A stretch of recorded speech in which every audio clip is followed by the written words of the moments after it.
lançado no fogo e na água para o destruir, mas se tu podes fazer alguma coisa, tem compaixão de nós e ajuda-nos. E Jesus disse-lhe, se tu podes crer, tudo é possível que crê. E logo o pai do menino, clamando com lágrimas, disse, eu creio, Senhor, ajuda a minha incredulidade. E Jesus, vendo que a multidão concorria, repreendeu o espírito imundo, dizendo-lhe, espírito mudo e surdo, eu te ordeno, sai dele e não entres mais nele. E ele, clamando e agitando-o com violência, saiu e ficou o menino como morto, de tal maneira que muitos diziam que estava morto. Mas Jesus, tomando-o pela mão, o ergueu e ele se levantou. Então aqui nós vemos Jesus demonstrando o seu poder. Todo aquele povo estava incrédulo. Ele disse, ó geração incrédula, no versículo 19, gerando assim muita dificuldade e desconforto. A incredulidade era tanta que mesmo depois do menino liberto, ainda pensavam que ele estava morto, tamanha desconfiança. Então nós vemos aqui que Jesus vai libertar ele vai cair como morto, e as pessoas vão achar que Jesus, os discípulos foram lá e passou vergonha. Aí chamaram Jesus achando que ele ia resolver o caso e piorou, parece que terminou de matar o menino. Tamanha incredulidade, mas Jesus vai lá então, vai pegar o menino e vai levantar, mostrando para aqueles incrédulos que ele realmente estava liberto. Então Deus não trabalha no meio da incerteza, da dúvida, da incredulidade. Temos que ter fé, temos que acreditar. Quando a fé da parte de todos os presentes nos cultos, ao orar pelos enfermos e perturbados, vemos que as operações fluem com mais facilidade. Quando todo mundo está acreditando, Deus opera muito mais. Jesus repreendeu aquele povo pela falta de fé. Ó geração incrédula, até quando eu vou suportar aguentar vocês? E não fugiu daquela situação, fortalecendo a fé do pai, do menino, por demonstrar sincero interesse e amor por ele. Então Jesus vai demonstrar interesse, perguntando o que estava acontecendo, vai atender ele. E ao demonstrar esse interesse, vai começar a fortalecer e produzir fé naquele pai, que também era incrédulo, porque ele jogou a culpa nos discípulos. Eu trouxe para os discípulos e eles não puderam expulsar. A culpa foi deles, mas o pai também era incrédulo. Talvez é porque ele queria testar os discípulos, ou talvez porque era o último recurso, deixou Jesus por último, ou porque ele estava desesperado e não por causa da fé. Mas Jesus vai trabalhar na vida dos discípulos que passaram vergonha, na vida do pai que também não tinha fé, e também naquela multidão que era incrédula. Jesus é nota 10, Jesus é demais. O pai do menino já desenvolvia a fé no poder de Jesus, no versículo 24. E logo o pai do menino, clamando com lágrimas, disse, eu creio, Senhor, ajuda a minha incredulidade. Ele vai dizer assim, Senhor, se tu podes, ajuda-me. Mas é lógico que Deus pode tudo. Aí Jesus vai fazer um trocadilho. Já que você me perguntou se eu posso, pergunto se você pode crer. Porque tudo é possível que crer. Então aí Jesus estava trabalhando, desenvolvendo e acrescentando na fé dele. Os discípulos um dia oraram assim, Senhor, acrescente nossa fé. Jesus está aqui acrescentando. A fé vem pelo ouvir e ouvir a palavra de Deus. Então ele está conversando com o próprio Deus, que é Jesus. A fé está sendo desenvolvida, está sendo acrescentada, está nascendo, está brotando na vida desse pai, até o ponto dele já começar a clamar com lágrimas e pedir para Jesus ajudar ele na incredulidade dele. E nós temos esse problema por toda a nossa vida. Na nossa vida espiritual, nós temos que enfrentar a incredulidade do nosso coração, da nossa natureza. Mas Deus não vai deixar de operar por causa de algumas incredulidades da nossa parte. Deus não vai deixar de nos abençoar por causa de alguns níveis de descrença. Não, Ele vai trabalhar na nossa vida para produzir fé o bastante para recebermos a bênção dEle. Jesus não desiste de nós por nada, meus irmãos. Ele nos ama muito.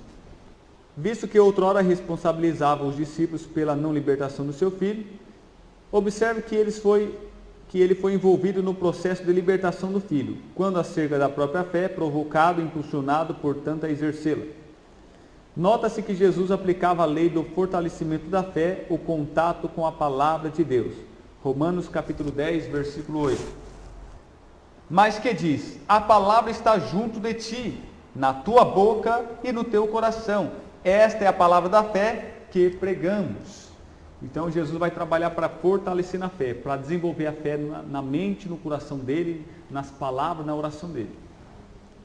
Antes era fraquinha a sua fé, mas ela cresceu e vendo isso, Jesus virou-se em direção ao menino, repreendendo o espírito que o agitou, fazendo-o cair como morto. Então depois que ele começou a desenvolver a fé nele, então Jesus viu que ele já tinha fé o suficiente e vai agora libertar o seu filho. Os demônios são causadores de várias classes de enfermidades. No caso em que estamos estudando, o menino ficou mudo e surdo.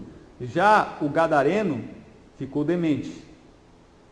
Marcos capítulo 5, do versículo 1 ao 7. Então nós sabemos, meus irmãos, que muitas das enfermidades são de procedência demoníaca. Não todas, mas a maioria sim. E as que não são demoníacas é consequência do pecado. Então tudo é coisa ruim. E chegaram à outra margem do mar, a província dos Gadarenos, e saindo ele do barco, lhe saiu logo ao seu encontro dos sepulcros, dos cemitérios, um homem com um espírito imundo, o qual tinha sua morada nos sepulcros, morava no cemitério, e nem ainda com cadeias o podia alguém prender. Então tentavam prender ele, mas não conseguiam. Porque tendo sido muitas vezes preso com grilhões e cadeias, algemas, e cadeias, as cadeias foram por eles feitas em pedaços, e os grilhões em migalhas, e ninguém o podia amansar, parecia um animal feroz. E andava sempre de dia e de noite, clamando pelos montes e pelos sepulcros, e ferindo-se com pedras. Então ficava gritando que nem doido por aí, e ainda se flagelando, se machucando. Então no caso dele, o demônio deixou ele demente, doença de cabeça, que nem o do jovem, do menino que era lunático. Uns é doença psicológica, outro psiquiátrica, neurológica, crônica, psiquiátrica, enfim, distúrbios mentais, depressão, fobia social, depressão, doença desse século, doenças da cabeça, Igualmente, uma mulher teve algum tipo de reumatismo ou bico de papagaio, pois há 18 anos andou encurvada. Lucas capítulo 13, versículo 10 ao 17. Lucas capítulo 13, versículo 10 ao 17. A cura de uma mulher paralítica. E ensinava no sábado numa das sinagogas, e eis que estava ali uma mulher que tinha um espírito de enfermidade, havia já 18 anos, o espírito de enfermidade, e andava curvada e não podia de modo algum endireitar-se. Então ela ficava mais ou menos assim, com aquele calombo nas costas, durante 18 anos. E não podia de modo algum endireitar-se. E vendo a Jesus, chamou a si e disse-lhe: mulher, estás livre da tua enfermidade. E impôs as mãos sobre ela, e logo se endireitou, e glorificava a Deus.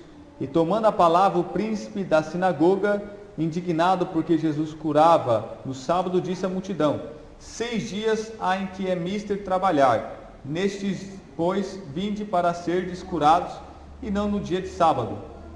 Respondeu-lhe, porém, o Senhor e disse: hipócrita, no sábado não desprende da manjedoura cada um de vós o seu boi ou jumento, e não o leva a beber água?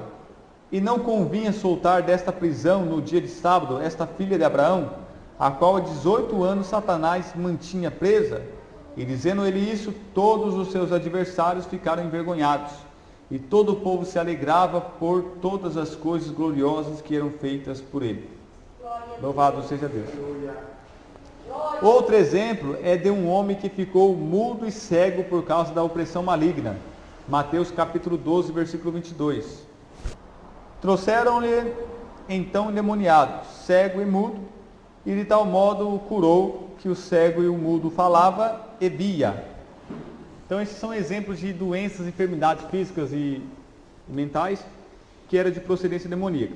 Não queremos atribuir aos demônios todos os males físicos que assolam a humanidade, porém a maioria dos casos realmente o são. Nós precisamos do poder de Deus para expulsar as obras malignas. Prezado leitor, não subestime as forças do mal e nem tente expulsá-las sem o poder divino, pois poderá nos acontecer como aconteceu com os discípulos e com os filhos de Seva. Atos capítulo 19, do versículo 14 ao 16. Então não adianta a gente querer enfrentar o diabo sem o poder de Deus. A gente vai passar vergonha como os discípulos, ou o diabo vai ter poder contra nós, vai nos fazer mal, como fez aos filhos de Seva. Atos capítulo 19, versículo 14 a 16.